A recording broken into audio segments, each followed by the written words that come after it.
Hello friends.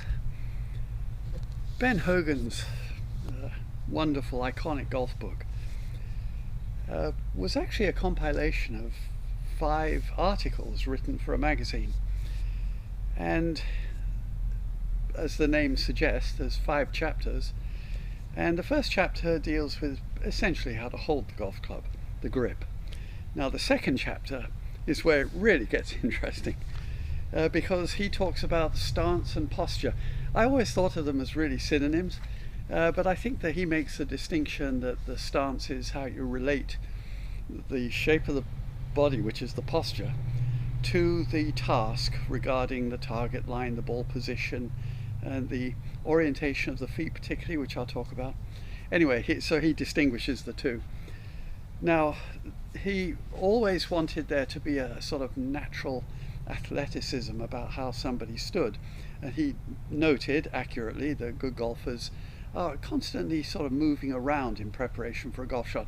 It's a little less evident nowadays. In the past, it had a lot to do with the waggle, which he actually talks about in this book. He describes exactly how he does the waggle, and it was a wristy thing. And interestingly, when I got my material 50 odd years ago from the PGA to learn how to teach, it was almost verbatim taken from John Jacobs' famous book, Practical Golf.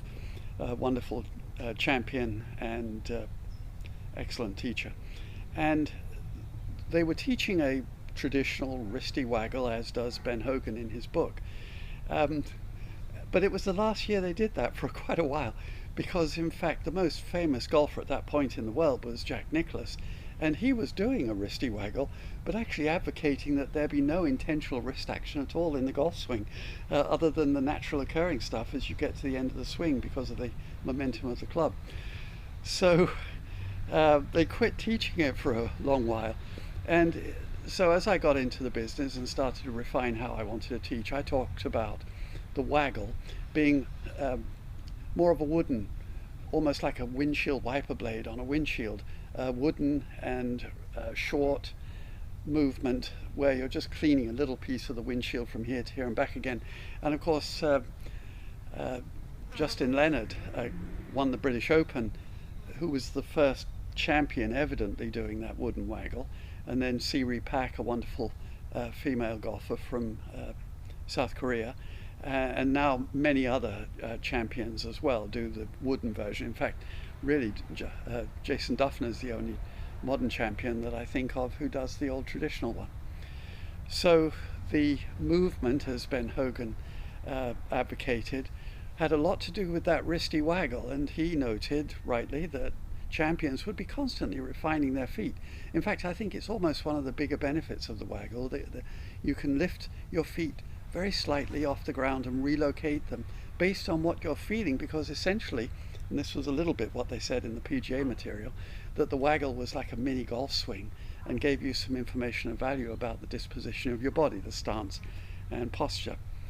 So I also use that rather wooden short movement and slow movement as a starting matrix for the backswing. And in fact, Ben Hogan advocated that very precisely in the book. He wanted the waggle to be a wristy one, but he advocated that the backswing be done with the shoulders.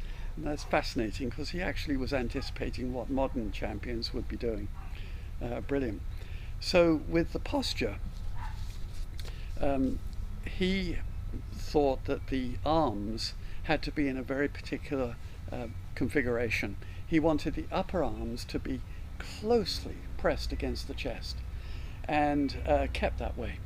And he also wanted each of the elbows to be looking down at their respective hips. Now, the modern game doesn't do that, and so with great respect for this book, as you can tell I have, here's how the modern golfer does it. Modern golfers do what I described 30 odd years ago as the bias, which is to actually have the left arm look quite distinctly different from the right.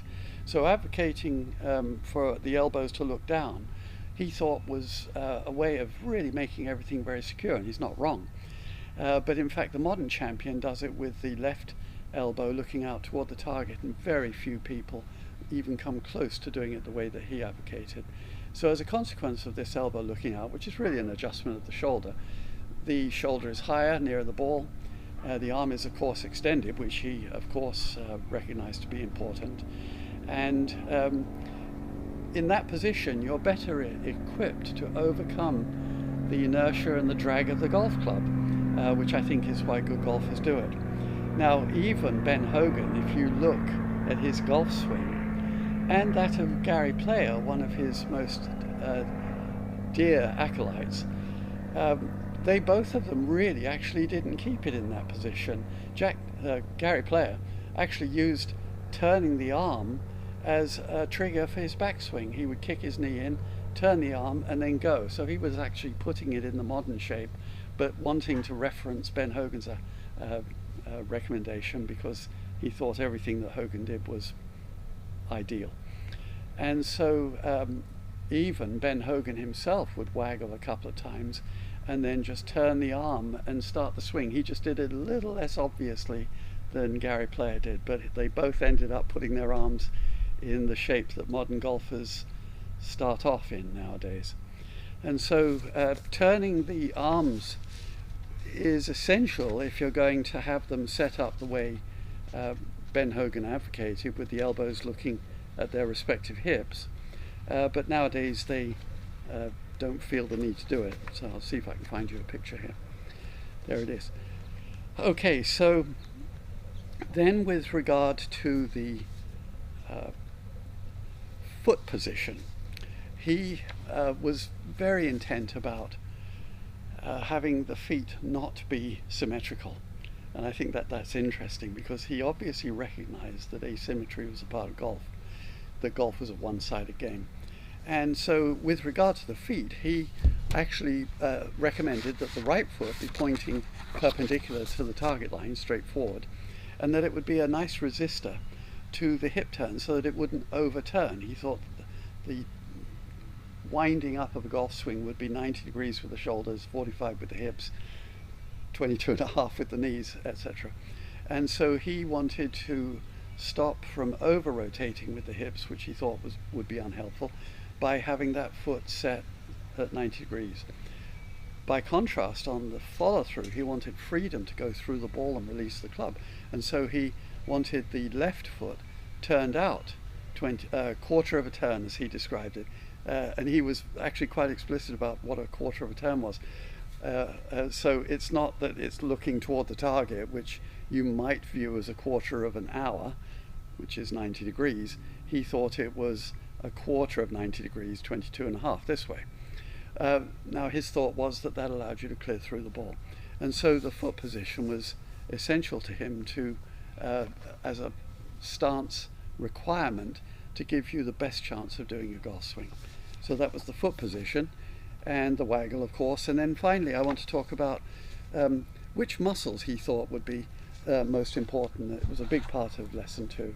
And he thought that the interior muscles down the legs and the arms were the ones that mattered. Now that was closely related to that recommendation that the arms be pressed against the body and the elbows looking down. I would suggest that obviously, since we are more likely to find benefit in having a biased arm position where the left elbow is looking that way, that the right side of the body is where his recommendations were most valuable. The inside of the arm, the inside of the leg, because we don't want the leg to collapse on the backswing. We want it to stay bent and the hip to move backwards, but not in any way sort of shape into new or variable positions. And so those muscles are very likely the ones that you'll find are activated when you accomplish that. So that's chapter 2 of Ben Hogan's 5 lessons.